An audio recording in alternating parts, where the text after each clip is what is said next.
इंशाल्लाह तहरीक इंसाफ इक़्तिदार में ज़रूर आएगी, लेकिन अभी मसला ये है कि इन शोरों को पता है कि हमने इलेक्शन नहीं कराने, बिकॉज सारी जो फिज़ा है वो खान साहब की तरफ है और ये लोगों के घरों में भी घुस रहे हैं, उनकी बेटियों और माओं की भी इज्जतें आप देख सकते हैं किस तरह पामाल के। जो लोग ये बात कहते हैं कि मज़दूरों की याद नहीं आई, तो मैं उनको ये याद कराती चलूँ कि ये खान साहब ही थे जिन्होंने लंगर खाने खोले थे, ये खान साहब ही थे जिन्होंने पनाह गाहें खोली थी और हज़ारों मज़दूरों के लिए उन्होंने आसानियाँ पैदा की थी।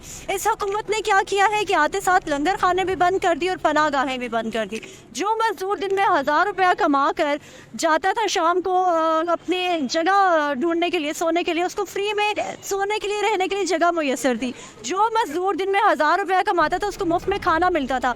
आज महंगाई जो है वो 50% से ज़्यादा इंक्रीज़ हो चुकी है। तो जो मजदूर 1000 रुपया कमाता है आज वो कहाँ खाता होगा, वो मजदूर कहाँ सोता होगा और अपने बच्चों को क्या बेचता होगा। तो ये हुकूमत है जिससे ना कभी गरीब लोगों का सोचा, ना मजदूरों का सोचा और ना सोच रही है।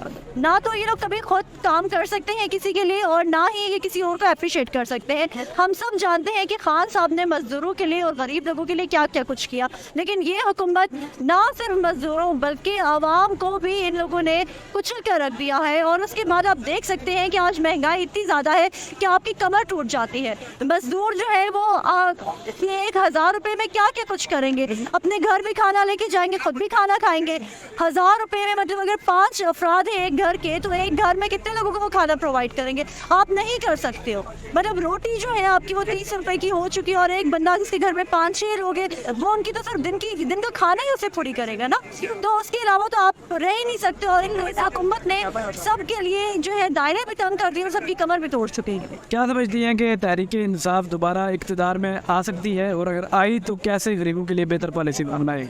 इंशाल्लाह तहरीक इंसाफ इक़्तिदार में ज़रूर आएगी, लेकिन अभी मसला ये है कि इन शोरों को पता है कि हमने इलेक्शन नहीं कराने, बिकॉज सारी जो फिज़ा है वो खान साहब की तरफ है और हर कोई खान साहब को वोट देना चाह रहे हैं। लेकिन इस चक्कर में कि कल को खान इक़्तिदार में आ जाएगा, ना ये लोग आइन की पाबंदी कर रहे हैं, ना ये लॉ मान रहे हैं और ये लोगों के घरों में भी घुस रहे हैं, उनकी बेटियों और माओं की भी इज्जतें आप देख सकते हैं किस तरह पामाल के। 2 दिन पहले जो चौधरी परवेज़ इलाही साहब के घर लोगों ने किया, उसकी कोई भी मिसाल नहीं मिलती। खान साहब इंशाल्लाह ज़रूर इक़्तिदार में आएंगे, लेकिन मसला ये है कि ये हुकूमत जो है आवाम को तंग करना छोड़ दे, ये आइन की पामाली जो कर रही है ये छोड़ दे। आप जो है रूल फॉलो करें। अगर आपको लगता है आप इतने पॉपुलर हैं और आप हुकूमत में आ सकते हैं, आप इलेक्शन कराएं, आपको क्या प्रॉब्लम है। और खान साहब इंशाल्लाह ज़रूर जिस तरह पहले भी गरीबों की मदद करते रहे हैं आगे भी करेंगे। आप लोग देखें कि आज आप लोगों को कहीं पर लंगर खाने नजर आते, कहीं पनाह गाहें नजर आती, कहीं भी नहीं। क्यों? इस वजह से क्योंकि ये लोग चाहते ही नहीं है कि गरीबों के लिए कुछ करें। ना इन लोगों ने कभी कुछ किया है और ना ही इनसे बर्दाश्त होता है कि कोई और भी गरीबों के लिए कुछ करे। इधर नारे लग रहे हैं कि इलेक्शन कराओ, तो क्या समझती है पीडीएम के ऊपर इलेक्शन क्यों नहीं करवाना चाहते? क्योंकि उनको पता है कि अगर खान आ जाएगा तो हम लोग का सफाया हो जाएगा।